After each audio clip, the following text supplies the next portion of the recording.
this Tuesday, October 19th, 2021. I am your host, Russ Williams. I'm so glad you could be here today.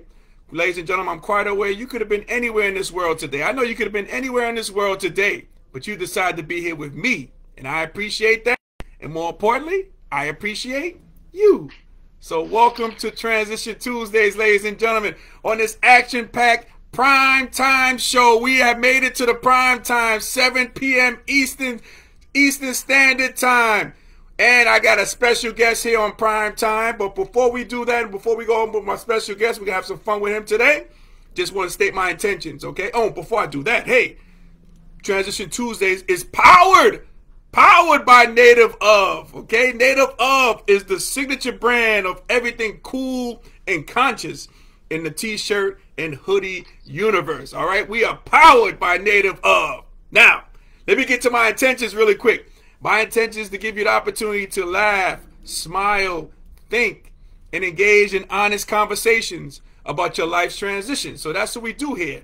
And speaking of honest transitions and honest conversation, more importantly, I got my special guest, and I'm going to read down his bio before we introduce him and bring him out the right way, all right? So, my special guest is a husband, father, and entrepreneur from Brooklyn, New York. BK, stand up. We're going to talk about that. And at the height of the pandemic and racial uprising in 2020, my guest felt the combined grief and anger that gripped the black community. So while looking at the state of the country and wondering whether there is a safe place for black people in the world, my guest came up with the idea of Native Of as a way to celebrate our incredible resilience in the face of unparalleled trauma.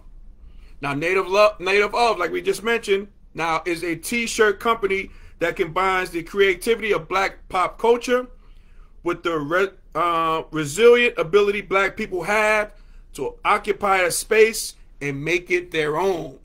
So, ladies and gentlemen, Transition Army, please help me welcome Mr. Malik Means to Transition Tuesdays. Let me give you applause, Mr. Malik Means. What's good, my brother? How are you, sir?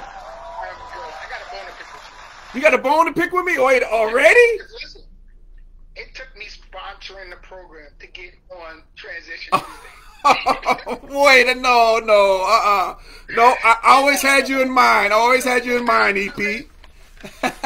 I always had you in mind. And throughout the day, I call Malik EP, affectionately known as the executive producer. We're going to go over why we call him EP. But no, I had you in mind, man. I had you in mind, Malik. Don't worry about that. You were coming. You were coming up. But I'm glad to have you today on Primetime. You my first Primetime guest, though. All right. I'm feeling special now. Okay. As you should, sir. As you should. Now, speaking of special, now, I'm sure you're familiar with the show. And I play music for my guests. And I'm going to play this tune for you, sir. And I want you to talk to me, and hopefully you can hear it through the phone. But I'm going to play this tune for you. And I want you to talk to me about the first time you heard this song. What was your feeling the first time you heard this song, right? Okay, hold on one second. Let me play this for you. Check it out.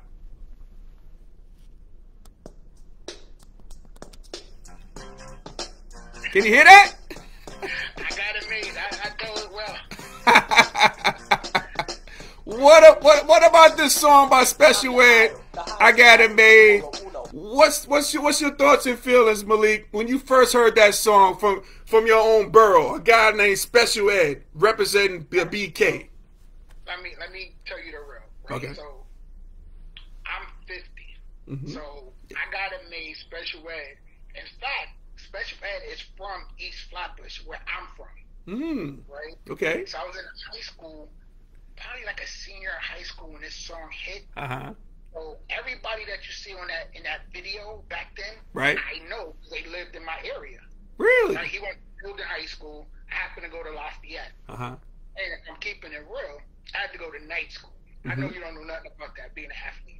Well, no, it's okay. No, I took night classes in college, but I know what you mean. So listen, I was at night school at Midwood when this video dropped. And everybody's excited because it was a local guy who had this video out. You know, they had the dancers in the background, you know. So, yes, that, you know, Special Ed, that kind of holds a special place in my heart. Yeah, Special Ed, man. Yeah, he's an underrated rapper, man. Like Special Ed, like I was watching Unsung the other day. Like he really took a whole his like career because he was kind of like put on the shelf. He was getting like jerked, but now he switched it around with the labels and all this stuff like that. So he seemed like to be a really good businessman too. See, that stuff I didn't even know. Yeah, I know Howie T. Hitman Howie T is the producer. Yes. Of that song. And Hitman Howie T also produced Chubb Rock, another East Flop. Oh yes, the Chubster, another underrated cat too. Exactly. Oh man, Malik. Oh, we gonna talk more hip hop in a few, man, because I got a couple of good questions for you. But hey, so Malik, just right? We always keep it hip hop here. Absolutely, absolutely. We know that. You know that, EP. So.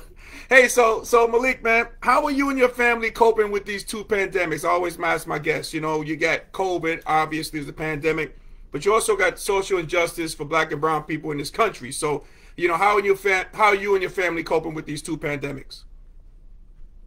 Good question. Thank you, sir. Thank you. Listen, we're coping as well as we can be. I'm blessed. I say that all the time. I'm blessed. Yep. The pandemic hit. I still was able to work. We just kind of pivoted. Yeah. Everything went to Zoom. My wife was able to work. She was able to work from home. We both were able to work from home. So we're blessed compared to a lot of other people. Right. A racial uprising, listen, growing up, you always saw the images of the 60s, everything that happened in the 60s. Yeah. So now this was that time. It's like, this was our moment. It's like, we can really make a change. Right? So I definitely got more political, and I feel like everybody got more political. Sometimes it was like to the negative, like people getting political. Right. Like people that I normally have great conversations with, now they political. Right? So there's a gift and a curse. Yeah. Yeah. Like you go see a mailman and he want to talk politics. I'm like, when we start talking politics? Right. And now everybody do the. Yep, and now everybody due to COVID, everybody's a scientist now, right? Or a doctor too, right? You know what? We had a lot of time on our hands. Yeah. So some of it was spent, in a positive way. Some of it was. I think some people got sucked into like YouTube. Yep. And they went down these rabbit holes and they haven't returned yet. Yeah. Like they super woke. That's true. Yeah. You're right. So, yeah. Well, you know what it is too.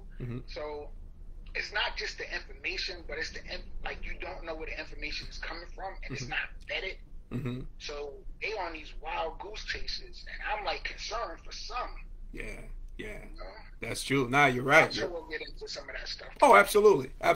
We got Felicia Evans Long checking in here from Rockville, Maryland. What's up, Felicia? Welcome to Transition Tuesdays. And Felicia, full disclosure, Felicia is the owner of Sweet Candy Cafe, man.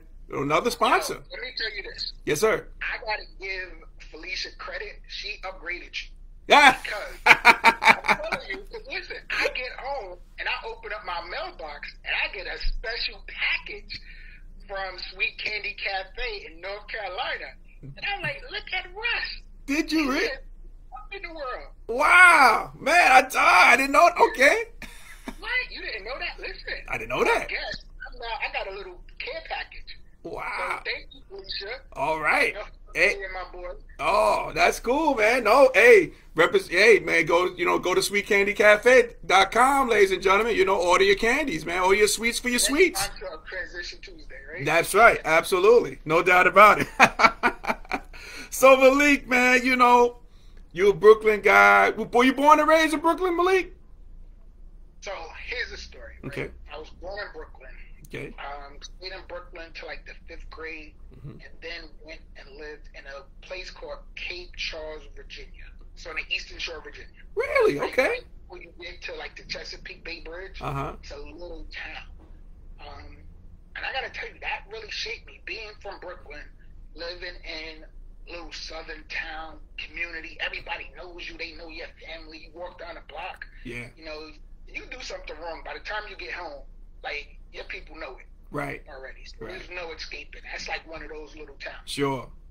Right. So lived there and then came back to Brooklyn, like finished my high school career in Brooklyn. Nice. A little bit of, like that Brooklyn swag and, a little Southern charm. Right, gotcha.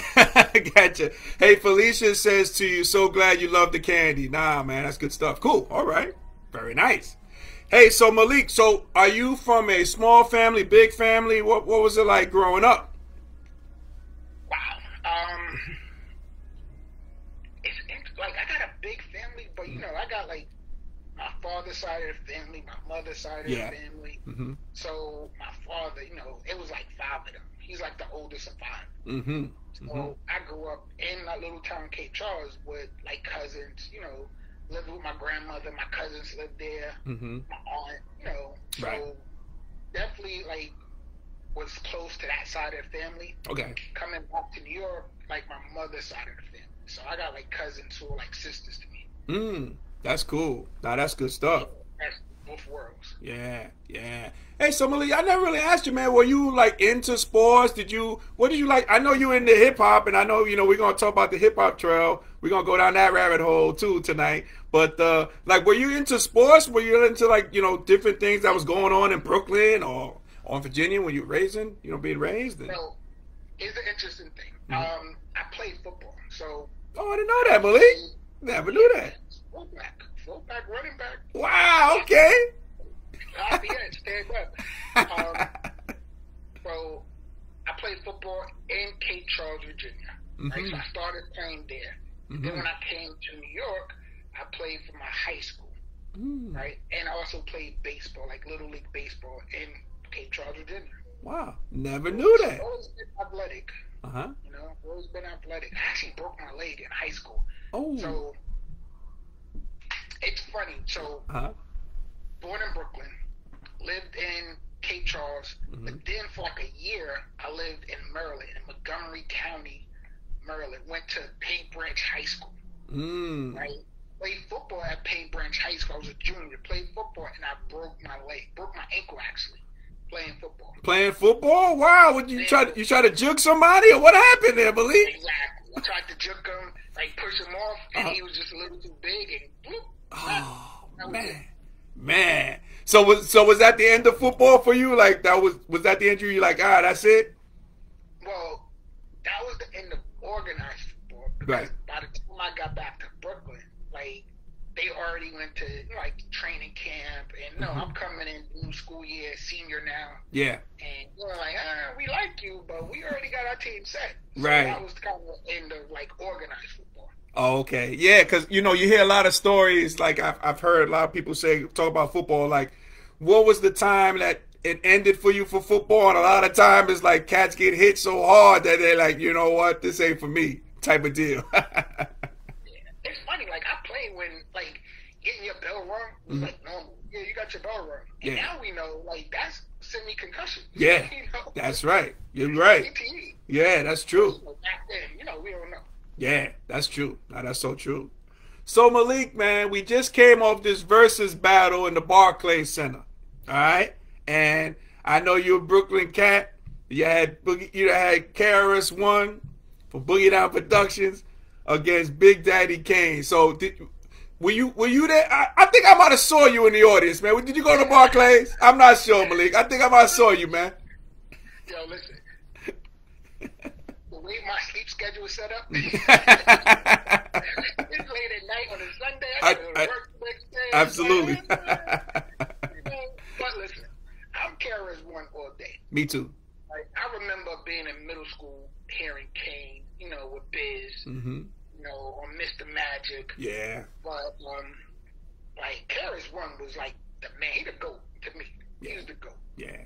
I just remember like that first album and just being a fan ever since, and going to a KRS-One live show. He was just like the man with the breath control, and just, So you've been to a show? You've been to a KRS-One show? See, I've never been. Well, listen, I'm sure we'll get into it, but I dabbled like in the music business for a little bit. Right. So yeah, KRS-One was a big influence. Yeah.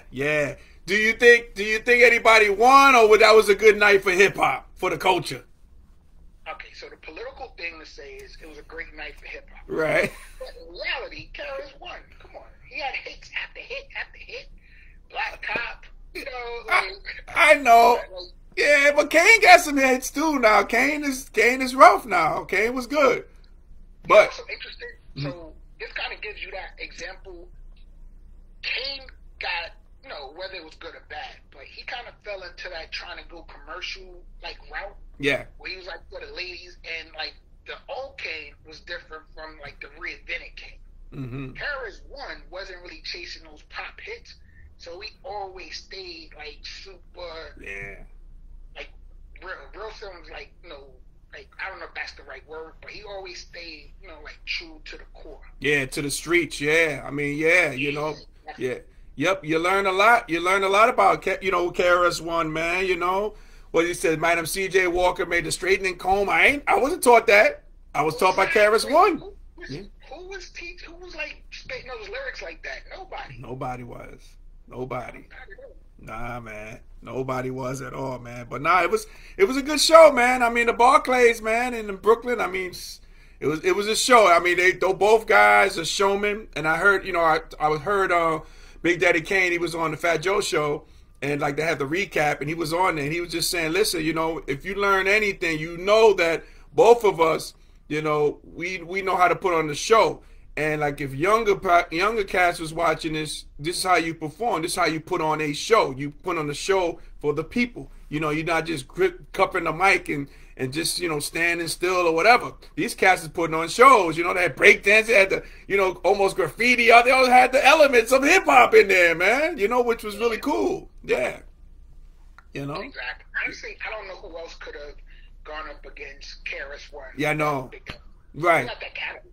Yeah, that's true. That's true. Yeah, yeah. I don't know who else could have did it. I mean, you got, you know, Jay-Z's not gonna do it. I don't think Jay-Z's not gonna do it. But I heard KRS-One said before this verses, he said it don't matter who you gonna put in front of me. If I do it, I'm gonna destroy whoever you put in front of me. So you put that out there, you know, beforehand. So you know, and you gotta believe him because that's what he did. Yeah, you got to do. Yeah, that's what he does, man. Yep, man.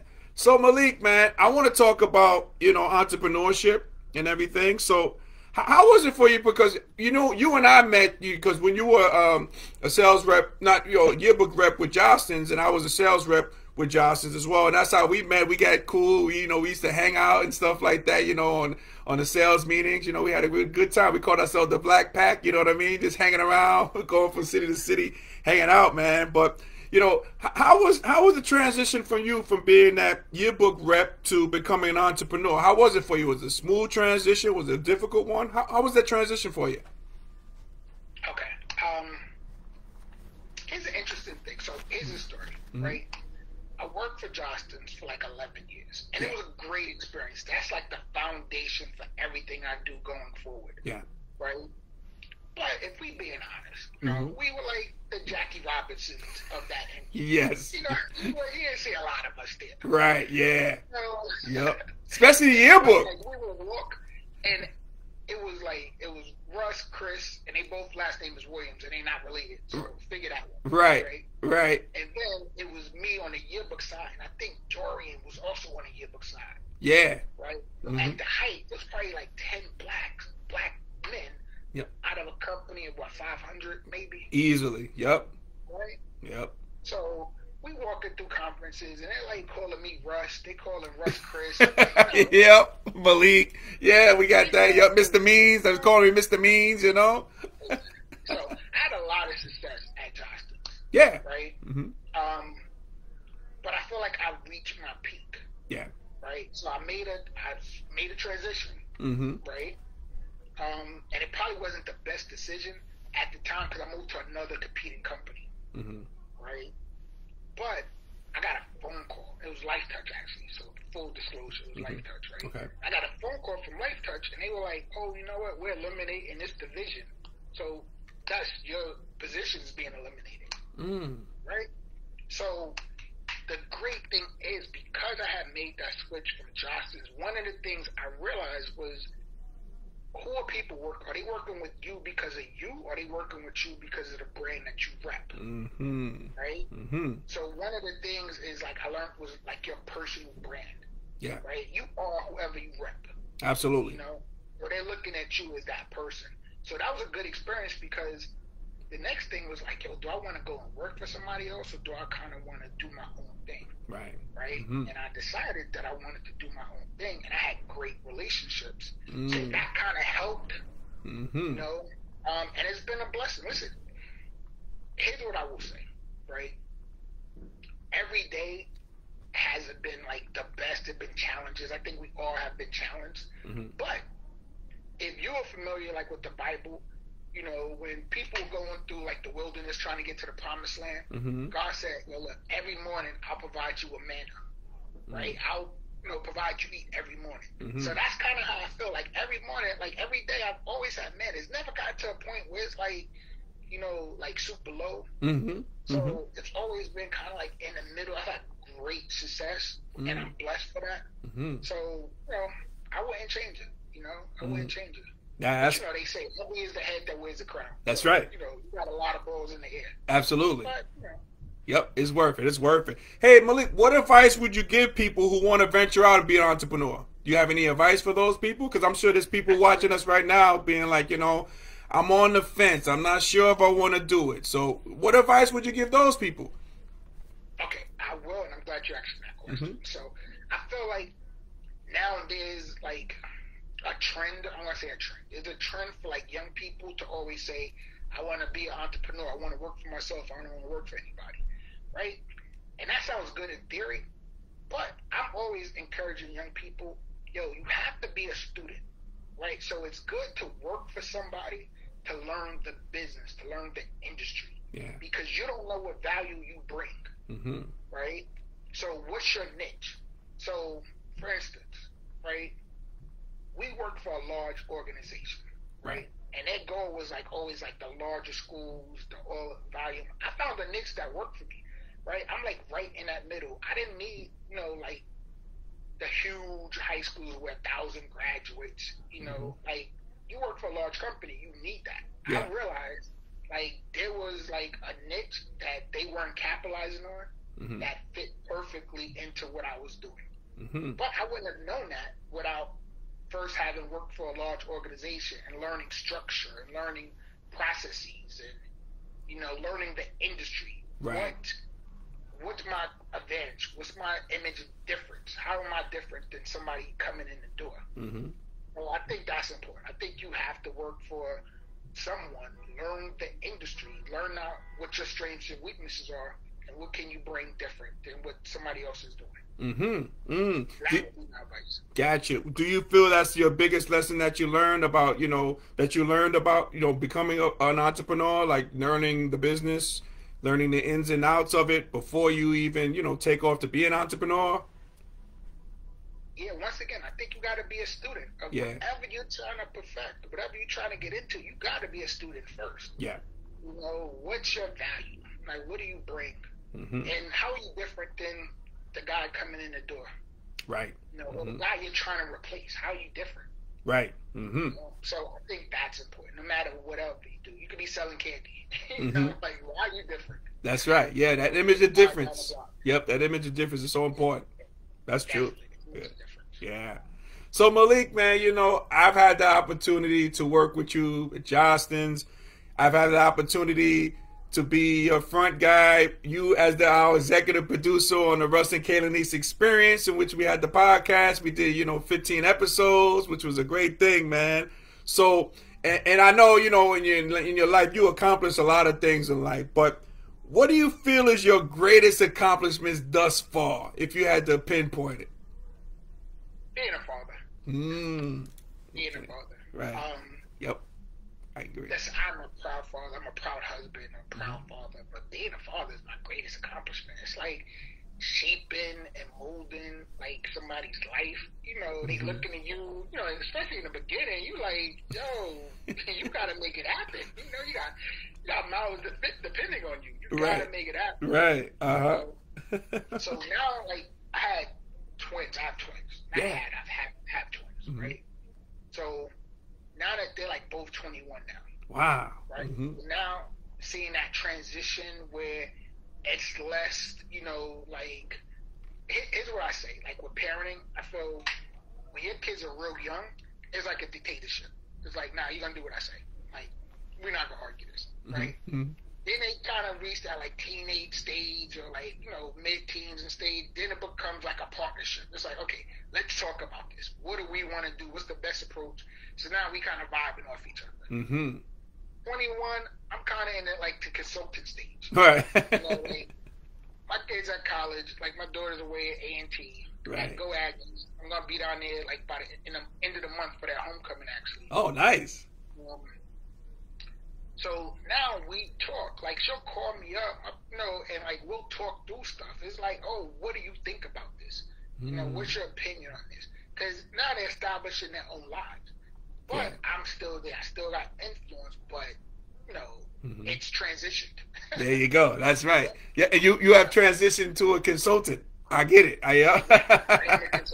Yes. That's I aspire to be as well. So you really enjoy that partnership as a dad. What do you enjoy most about being a husband? Partnership. Once again, partnership. I married my best friend. Mm-hmm. You know? So my wife has my back. You know what's so funny? I'm sure you can relate to this on some level. Mm-hmm. It's good to be with somebody who gets you. You know, yes. Who knows you, who is like, all right, cool. Like, I could be a jerk, and my wife would be like, you hungry? It's like, yeah, you know that. It's like, you know, you got those moments where it's like, you know, the person that gets you knows it. Like, all right, cool. Mm-hmm. You know, I know what's going on. Right. Let's do this or whatever it is. So that feels good. Mm-hmm. Like, you know that person got your back. Right. Yeah. And vice versa. I got her back. So absolutely. That is my best friend. That is my life partner.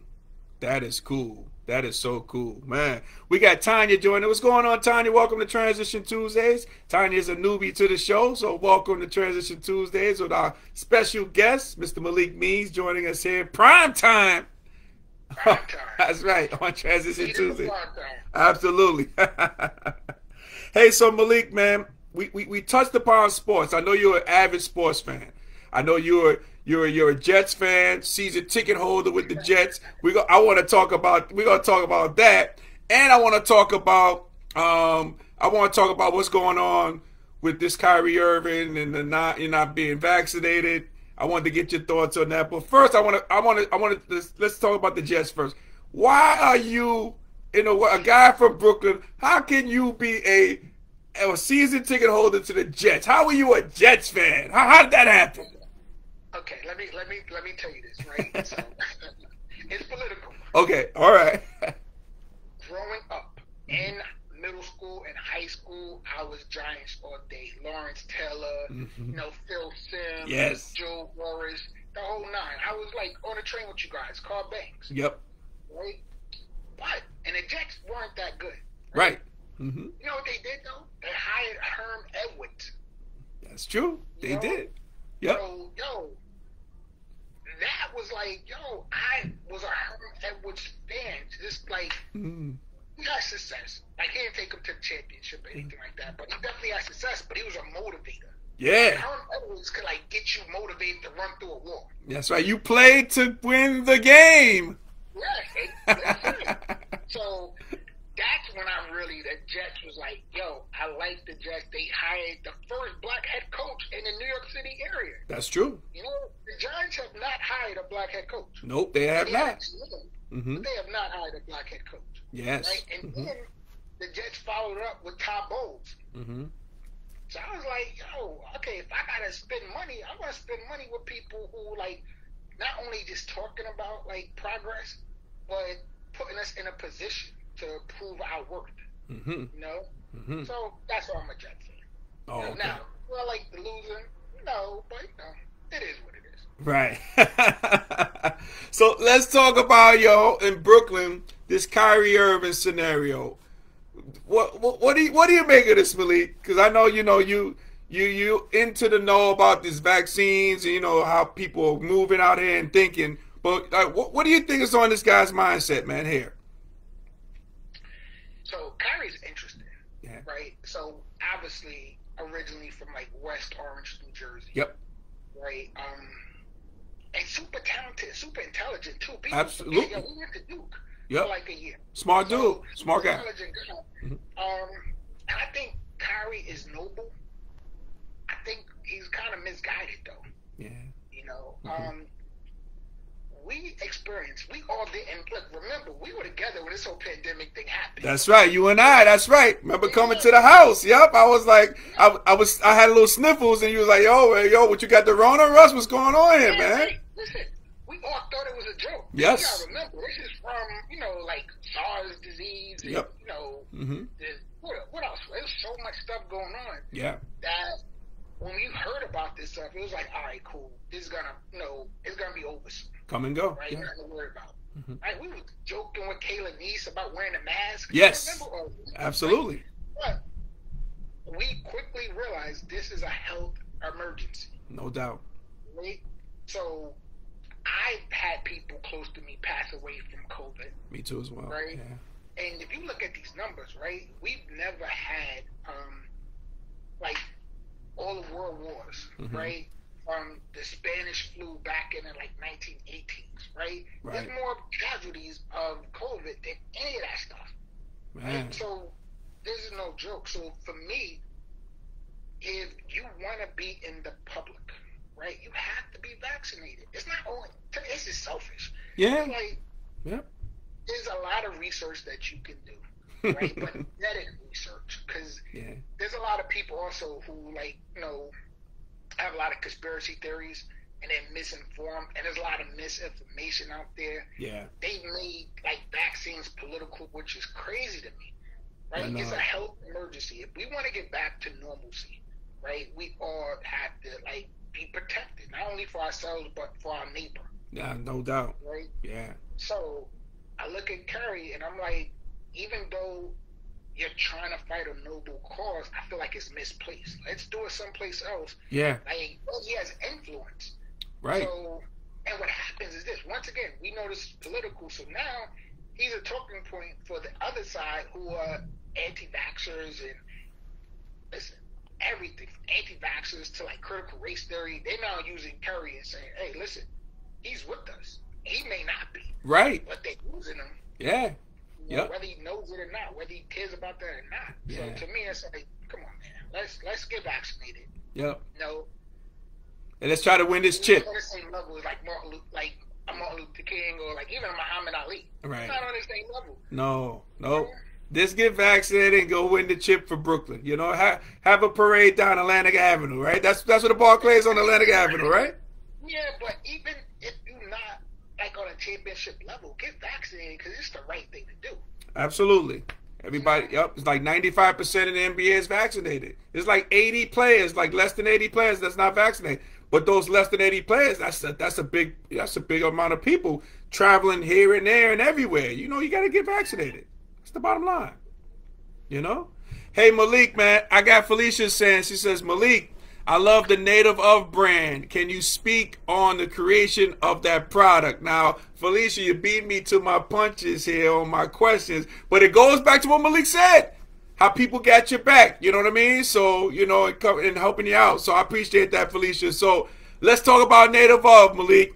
How did it come about, the concept of it? Talk to me about Native Of, because it is a great brand, man, a great brand. Thank you for that. So here's what happened, right?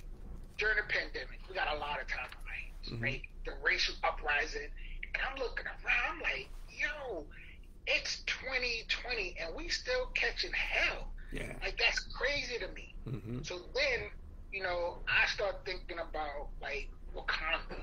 Even though it's not a real place, but in my mind it's yo, we need a spot like that. We need Zamunda. Yeah. Black excellence. Right. Right. So that's when it became oh, I want to be a Native Of. I want to rep that. I want to rep that mentality where it's black excellence. That's where it came from. Really repping something positive. And it's sort of the inside joke. If you know, I wear this shirt Native Of Wakanda, and people Wakanda. I'm like, yeah, you get it. You know, about like Zamunda. It's like, yeah. Right. Oh, okay. Exactly. Oh, that's a great concept. Hey, we got Chris. We got the voice of the Jaspers. We got an ESPN guy. This guy does ESPN. You know, he's on ESPN 3. I think right now, I'm surprised he's on it. But we got our guy Chris, Uncle Smooth. Yes, we got him on the check. And what's going on, Chris? Welcome to Transition Tuesdays. And let me be the first to say I'm so proud of Chris, my boy, man, my brother from another mother, who is now, you can catch him now after the show. Go on ESPN 3. He's hosting like the Mac show, the Mac conference show. Mac Awards, right? Yeah, the Mac Awards. Yes, yeah, he's doing that, man. So shout out to you, Smooth, man, all day on that. Man, so listen, proud of Chris because he got vaccinated or because he's speaking?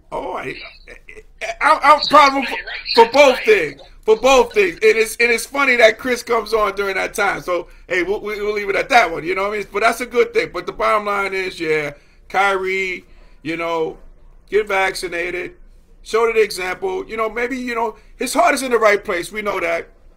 But just the execution is just like totally like off here. You know what I mean? It's just like, nah, you know? It's yeah. That's how I look at it. You know what I don't get? Like, why is this political? Right? This is a health emergency. Why are we politicizing this? Right. You know, like, listen, the direction of our country has me concerned. Yeah. Right? And if you're a student of history, you kind of realize, like, we've been here before. You know, we've kind of been here before, but now it just seems a little different, especially with like social media and stuff like that. It seems a little different. Yeah. Everybody's now got their little boxes carved out, and it's no like change in perspective. Right. Yeah. And you know, Malik, man, I wanted to talk to you because I got with this last question for you, man. I appreciate your time, you know, vibing with us because I know you're a busy guy, man. And it's tough to get a guy of your caliber on prime time, but I was able to do it today.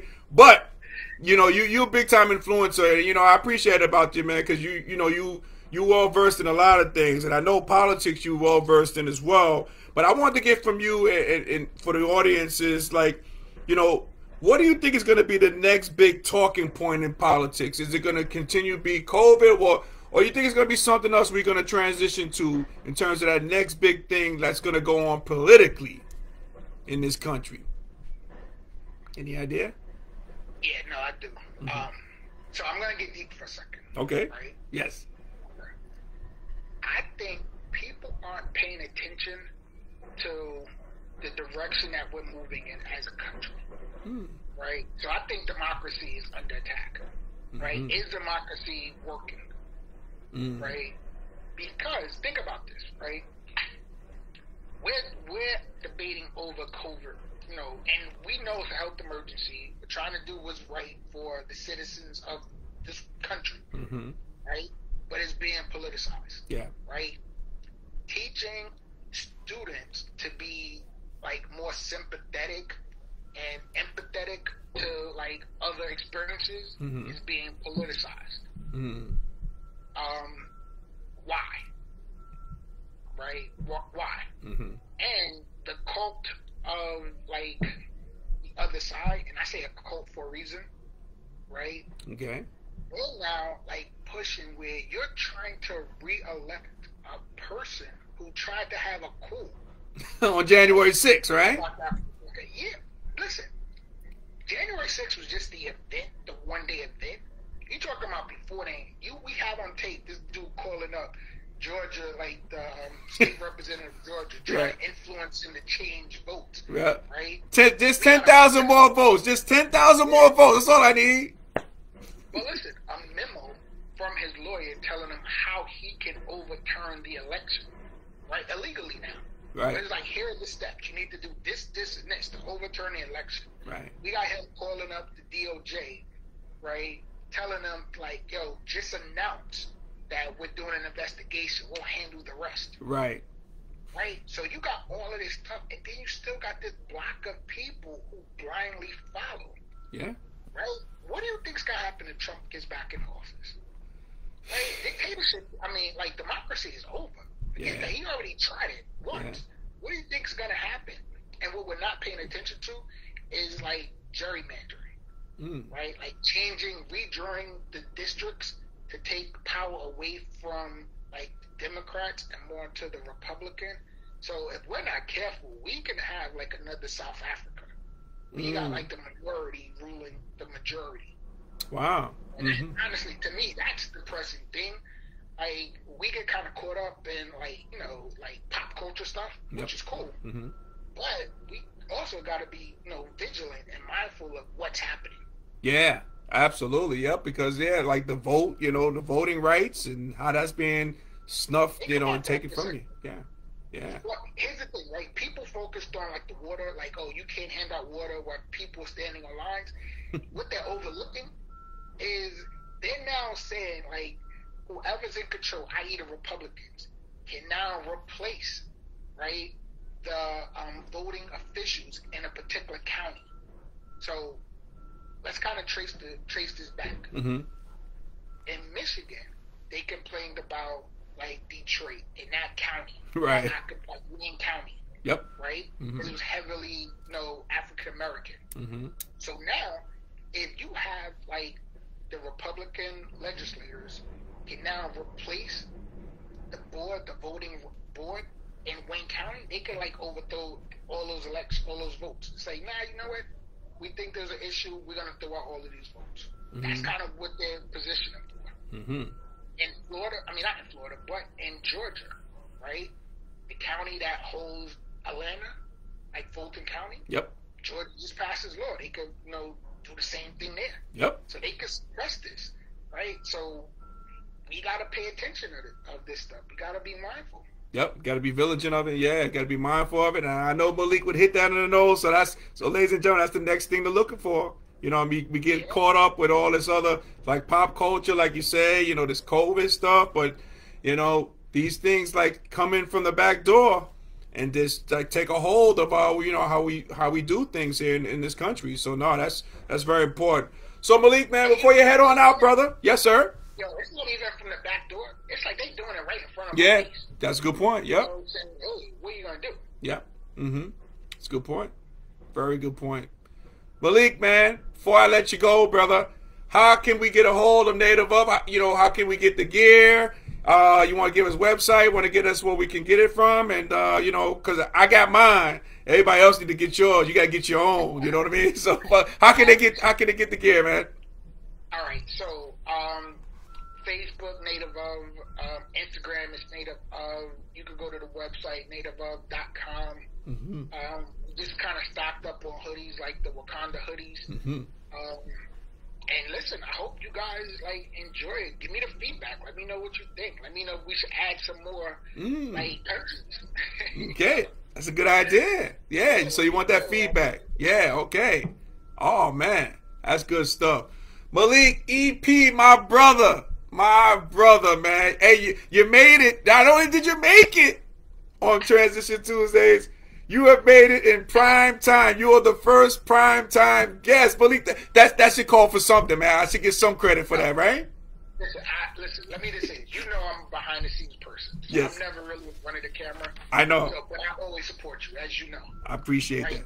Anything I could do to support you and your endeavors, I am a fan, you know, of Russ Williams and the Transition Army. Oh, appreciate that. Thank you, guys. Thank you, Russ. Oh, you're welcome, man. Thank that lovely, you know, wife of yours, girlfriend. Am I saying too much? See, Malik, you like the stars. So yeah. I appreciate that. No, listen, I see, like, the glow. So you doing something good. I like that. I don't see it as much anymore. Okay. It's the cameras, you know, the lights, you know, that's the glow. Nah, I appreciate that, though, Malik. It look good on you, kid. It look good.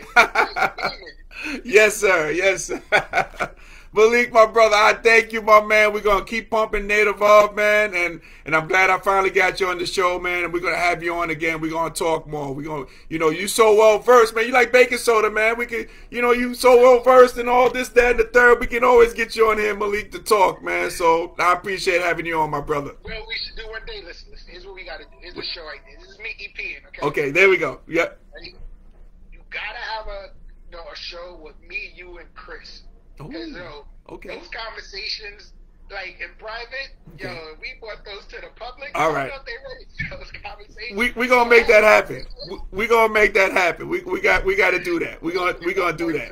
We're gonna do that. Cool. Right, I'm proud of Chris. I'm glad you said that. I'm proud of everything that he's doing. Man. Yes, absolutely, absolutely. All right, EP. Hey, brother, man, I thank you for coming on, brother, on the prime time hour, and I appreciate all the thing you do, man. I appreciate you, man. Hey, I appreciate you, man. All right, and thank you, Transition Army. Thank you guys for having me. All right. Yep. We will talk. We will talk soon. Thank you, Malik. All right, brother. Later, man. Later. All right. All right. That is my guy, Mr. Malik Means, checking in on the check-in here on Transition Tuesdays. Prime time, 7 o'clock. Don't forget, guys.